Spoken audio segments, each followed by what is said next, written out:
Assalamualaikum warahmatullahi wabarakatuh.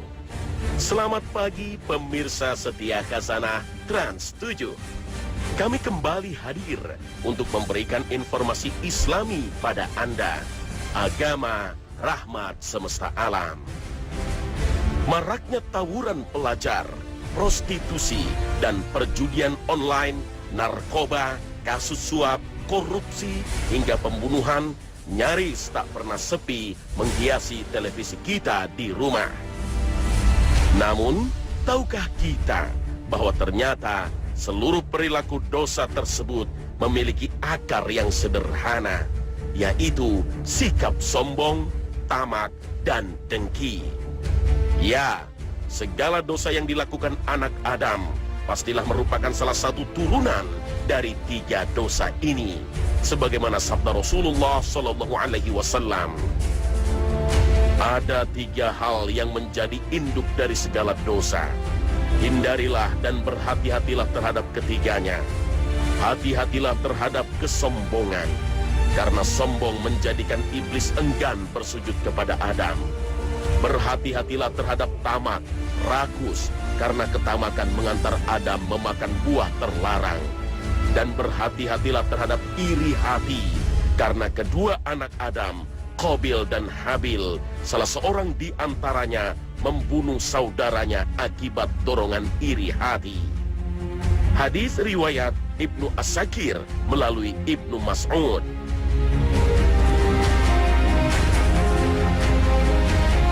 Sombong, tamak, dan dengki, ketiganya merupakan dosa yang pertama kali terjadi di jagat raya ini.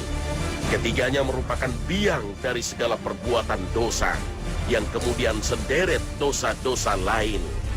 Sombong adalah dosa pertama kali yang dilakukan oleh makhluk ciptaan Allah. Sombong merupakan penyebab iblis masuk menjadi posisinya sekarang, yaitu musuh semua makhluk. Dan ingatlah ketika kami berfirman kepada para malaikat, sujudlah kamu kepada Adam. Maka sujudlah mereka kecuali iblis.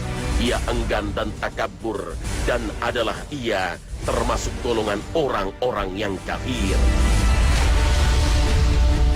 Iblis dengan sombong menganggap bahwa dirinya lebih mulia dari manusia Adam, sebab dirinya diciptakan oleh Allah dari api, sedangkan Adam dari tanah.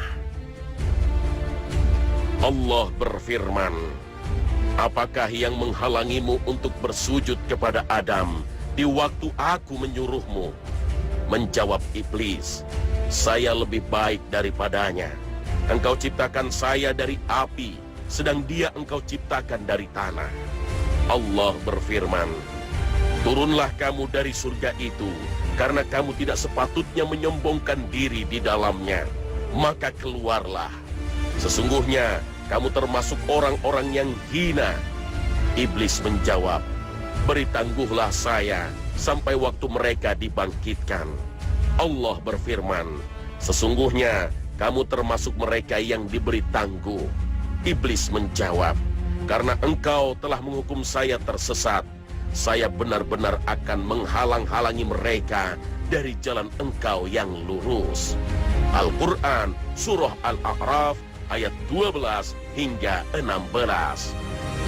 Kesombongan iblis semakin menjadi-jadi. Ia rayu Nabi Adam dan Hawa untuk melakukan biang dosa kedua, yaitu tamak. Ia hasut Adam dan Hawa untuk memakan buah yang Allah larang mereka untuk memakannya. Akibat kesombongannya ini, iblis menjadi makhluk yang terputus dari rahmat dan ampunan Allah. Allah janjikan ia dengan siksaan kekal di neraka. Tatkala iblis dan Adam beserta istrinya telah sama-sama terusir dari surga, iblis membuktikan janjinya untuk selalu menyesatkan anak keturunan Adam. Ia bisikkan biang dosa ketiga berupa kedengkian pada hati Qabil, sehingga terhasutlah Qabil untuk membunuh saudara kandungnya Habil.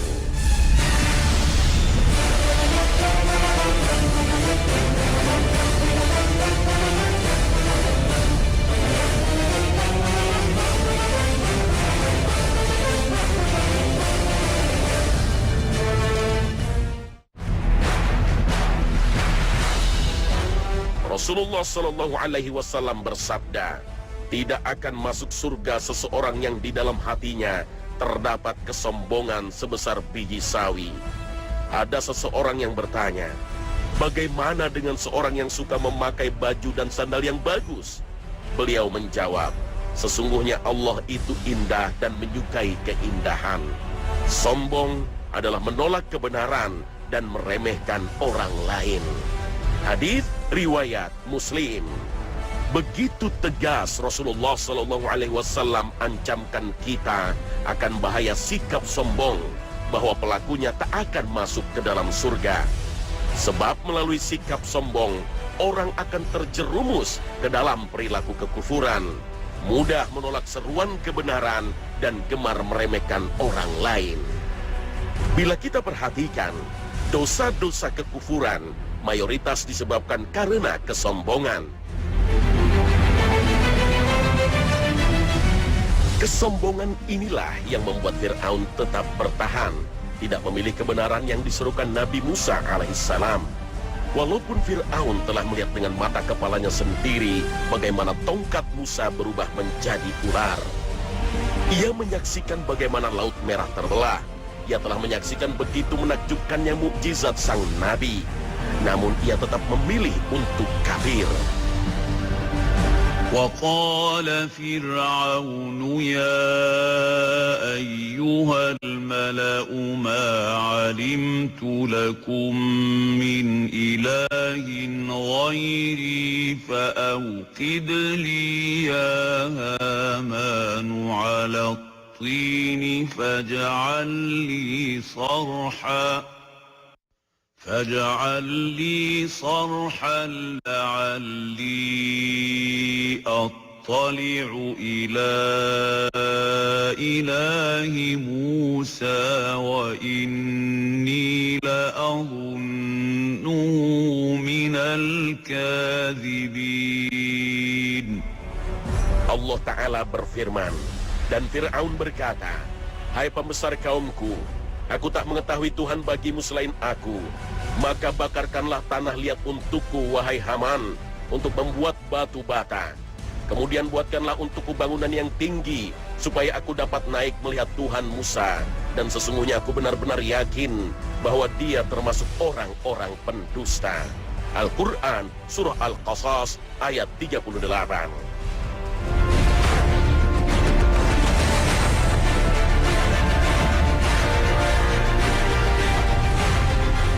Sejarah mencatat bahwa penentang dakwah para nabi dan rasul sepanjang zaman adalah orang-orang yang sombong. Begitupun hari ini kita dapati orang-orang sombong yang menolak kebenaran Islam berani mengatakan bahwa kebenaran Al-Quran tidak mutlak dan perlu direvisi. Sebab Al-Quran diturunkan kepada seorang manusia biasa bernama Muhammad yang terkadang bisa berbuat kesalahan. Na'udzubillah. Siapapun orangnya bisa terjangkiti kesombongan. Tua, muda, profesor, ilmuwan, hingga buta huruf, orang kaya maupun orang miskin, dari preman jalanan sampai dengan kiai bersorban, semuanya berpotensi bersikap sombong.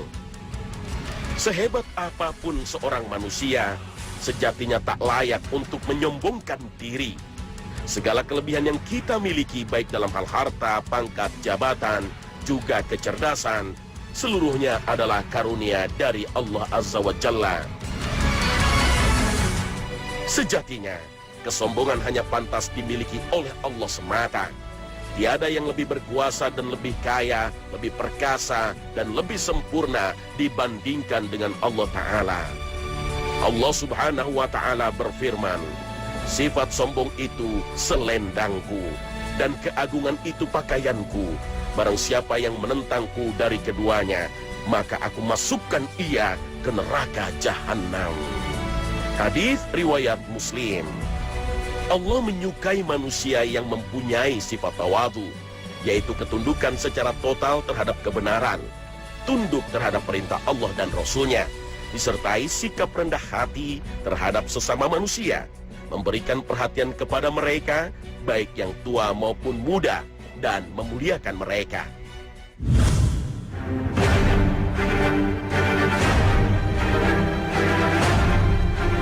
Memilau kehidupan dunia seringkali membuat banyak orang terlena, membuatnya tak pernah puas terhadap dunia, lupa untuk bersyukur terhadap karunia yang telah Allah limpahkan padanya. Ibarat seseorang yang selalu haus, walau bergelas air telah diminumnya. Itulah bentuk ketamakan. Sikap tamak akan membuat orang terjatuh dalam perilaku yang dilarang oleh syariat. Tamak akan membuat kita semakin mencintai dunia, tak pernah puas terhadap karunia rezeki yang telah didapatnya. Dosa ini akan menjatuhkan seseorang ke dalam rangkaian dosa-dosa berikutnya. Suap, korupsi, mencuri, menipu, sumpah palsu, memfitnah, pergaulan bebas, dan rangkaian dosa lainnya. Bermegah-megah, kuatkan tauhid dan iman kita, karena sejatinya kampung akhirat jauh lebih baik. Solat dengan khusyuk, sedekah dimanapun kita berada, karena Allah tidak melihat ketenaran dunia. Berhajilah tanpa meminta imbalan panggilan Pak Haji, karena Allah sudah menjanjikan surga bagi setiap haji mabrur. Dan sesungguhnya kehidupan akhirat itu lebih baik bagimu daripada kehidupan dunia. Dan kelak Tuhanmu pasti memberikan karunia-Nya kepadamu, lalu hati kamu menjadi puas. Al-Quran Surah Ad-Duha ayat 4 dan 5. Kita bisa saja merancang masa depan dengan sangat detail, namun tak ada satupun dari kita yang mampu menjamin bahwa ajal tak akan tiba. Maka apabila telah datang ajal, mereka tidak dapat mengundurkannya barang sesaat pun, dan tidak dapat pula memajukannya. Al-Quran Surah Al-A'raf ayat 34. Sebab itulah Rasulullah SAW sebagai suri teladan hidup kita telah mencontohkan agar mendahulukan hidup zuhud atau sederhana. Suatu ketika Umar bin Khattab memiliki pengalaman mengharukan bersama Rasulullah. Ketika Umar tengah berkunjung ke rumah Rasulullah SAW, Umar menyaksikan pemimpin agung yang sangat dimuliakan itu sedang berbaring di atas sehelai tikar yang terbuat dari pelepah daun kurma kasar. Sehingga motif anyaman tikar itu membekas di badan Rasulullah. Umar juga melihat 3 lembar kulit binatang yang telah disamak dan sedikit gandum di sudut kamar. Selain itu, tak terdapat apapun di rumahnya. Melihat pemandangan kamar demikian, menangislah Umar. Umar prihatin melihat keadaan Rasulullah. Sangat jauh berbeda dengan keadaan Kaisar Romawi dan Kisra yang hidup mewah bergelimang harta. Melihat sahabat tercintanya ini menangis, Rasulullah pun bertanya, "Apa yang menyebabkan engkau menangis, wahai Umar?" "Aku melihat Kisra serta raja-raja lain menikmati tidur di atas ranjang mewah beralaskan sutra. Tetapi di sini, aku melihat engkau tidur beralaskan tikar semacam ini." Lantas dengan lembut, Rasulullah menimpalinya dengan sebuah nasihat. "Wahai Umar, sepertinya engkau masih ragu dengan hal ini.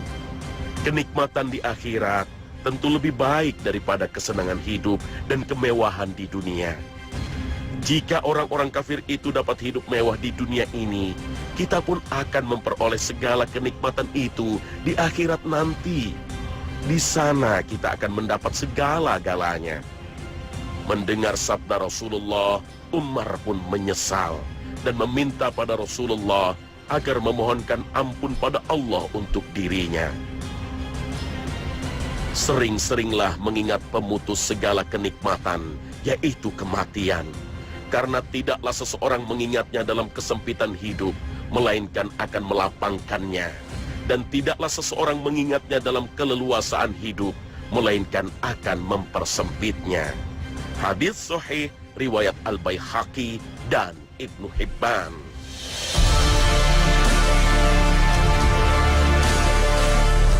Hidup sederhana juga dapat menjadi pelindung kita terhadap pamer harta dan riya, serta menghindarkan kita dari fitnah harta. Kehidupan sederhana adalah langkah paling bertanggung jawab atas titipan harta kepada diri dan keluarga kita. Karena penggunaan 1 sen harta di dunia adalah salah satu permasalahan yang harus dipertanggungjawabkan di hari akhir. Ada sebuah doa sederhana yang patut kita hafalkan agar kita terhindar dari penyakit pelit harta. Allahumma qini syuha nafsi waj'alni minal muflihin. Ya Allah, hilangkanlah dariku sifat pelit lagi tamak dan jadikanlah aku orang-orang yang beruntung.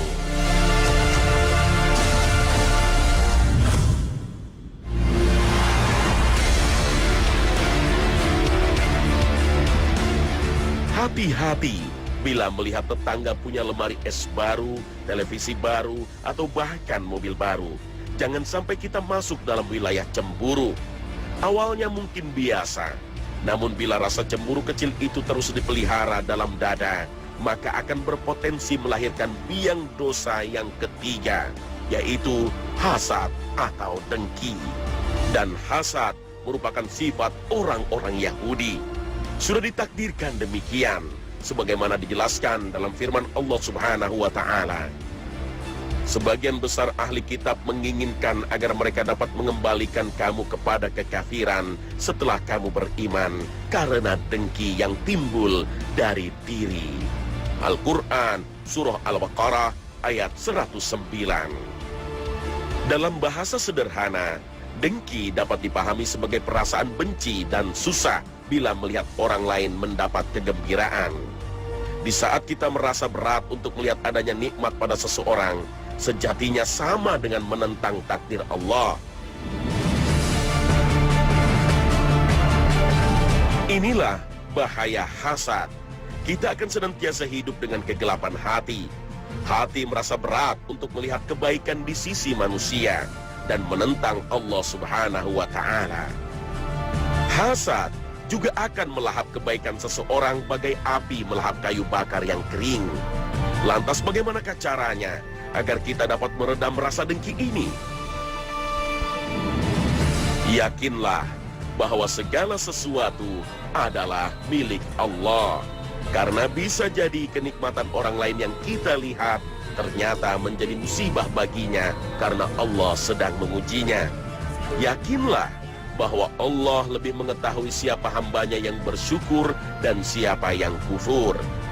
Tidak ada hasad kecuali dalam 2 perkara.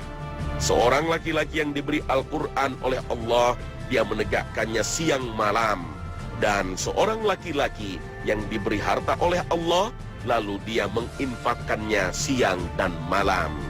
Hadis muttafaq alaih.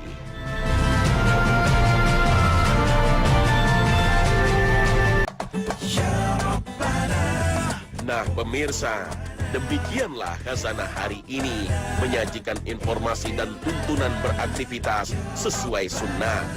Semoga tayangan Khazanah hari ini mampu diambil hikmah dan panduannya. Maafkan jika dalam tayangan ini ada penggambaran atau penyampaian kata yang menyinggung. Tiada yang lebih kami harapkan selain ridho Allah serta apresiasi Anda kepada kami sebagai salah satu pedoman akan tuntunan hidup yang sesuai syariat. Akhirul kalam, barakallahu fikum. Wassalamualaikum warahmatullahi wabarakatuh.